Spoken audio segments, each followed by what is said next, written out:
사랑합니다.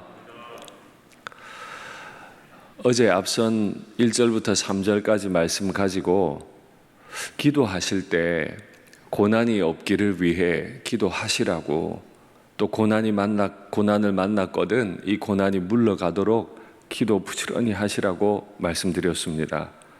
그러나 단지 그것만으로는 안 되고, 내 삶에 고난이 없어지는 것이 전부가 아니고 하나님이 내게 계시기를, 내가 하나님을 얻게 되기를 위해 기도하시는 게 좋겠다 말씀드렸어요.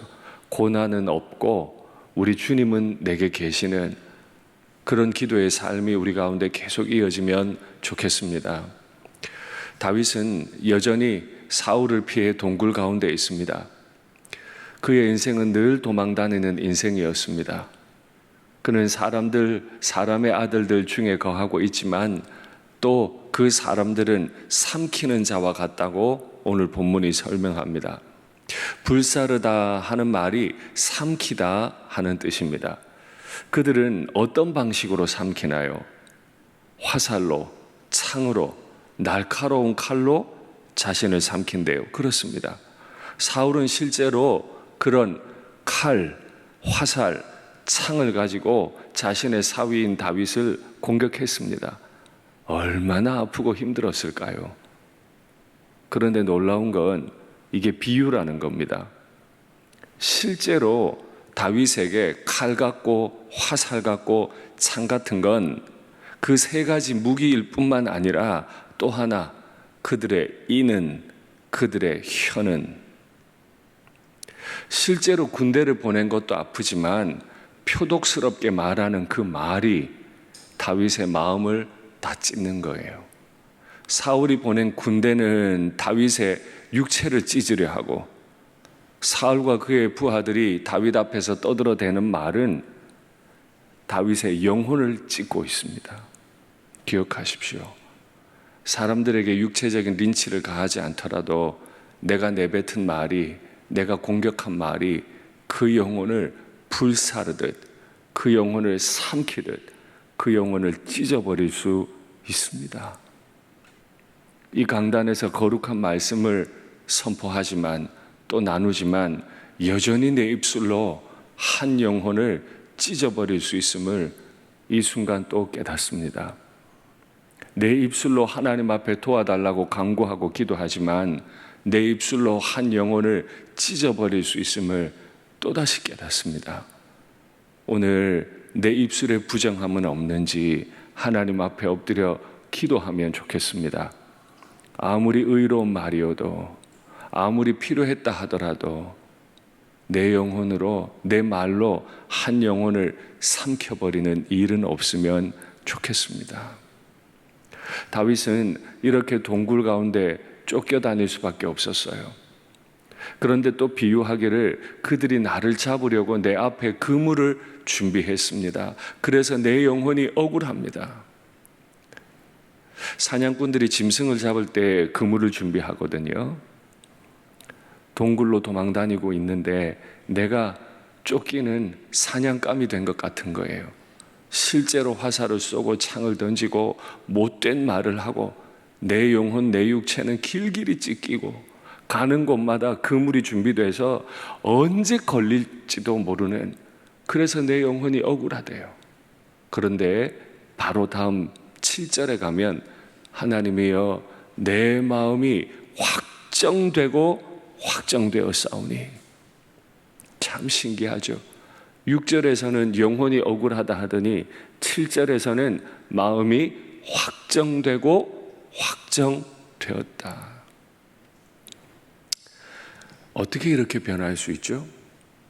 여전히 그는 동굴 가운데 있는데 보이진 않아도 반드시 그 동굴 가운데 계신 하나님이 다윗을 위로하신 거죠.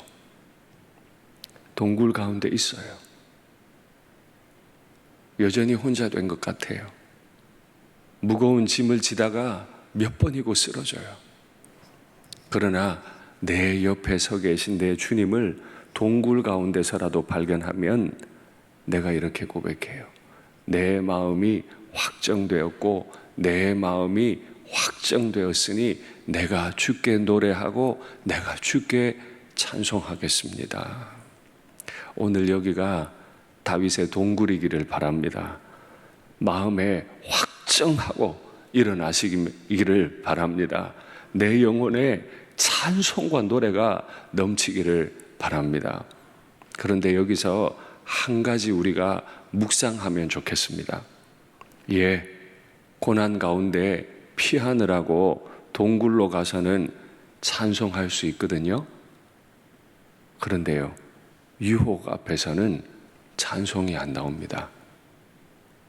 사울 앞에서는 기도하고 찬송할 수 있는데 밧세바 앞에서는 찬송할 수 없어요. 왜 그럴까요?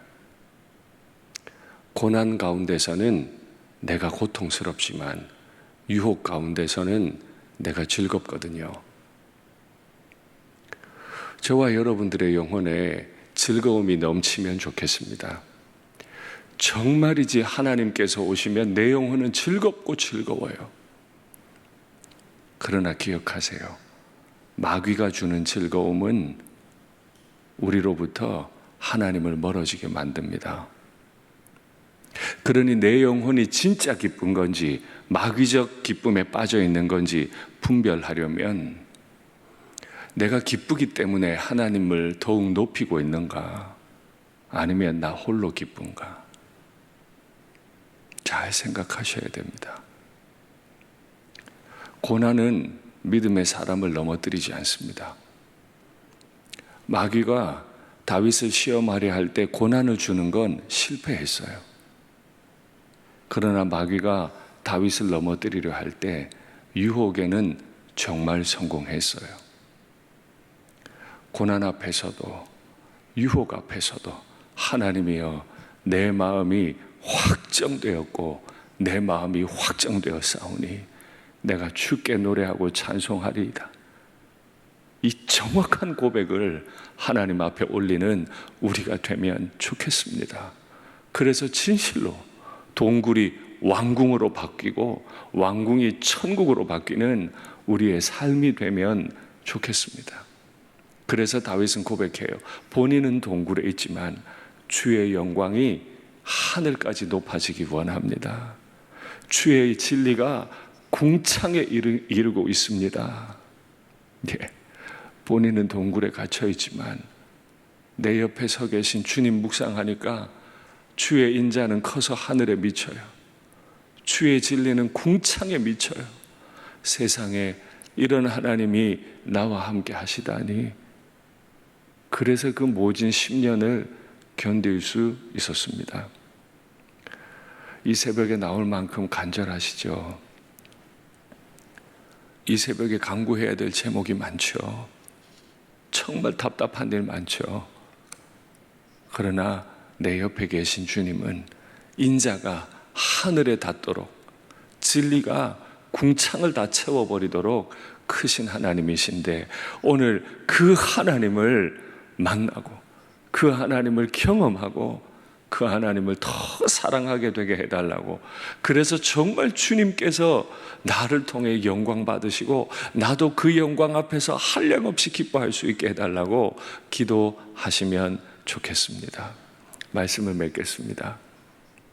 우리가 하나님 영광을 높이는 방법은 뭘까요?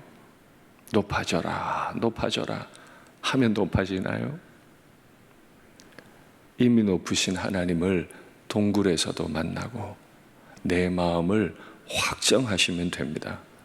고난 앞에서도 유혹 앞에서도 하나님, 내 마음은 크신 하나님께로 정해졌습니다. 나는 주님 길을 따르겠습니다. 확정하면 하나님의 크신 영광이 오히려 나를 호위하시고 인도하실 줄 믿습니다.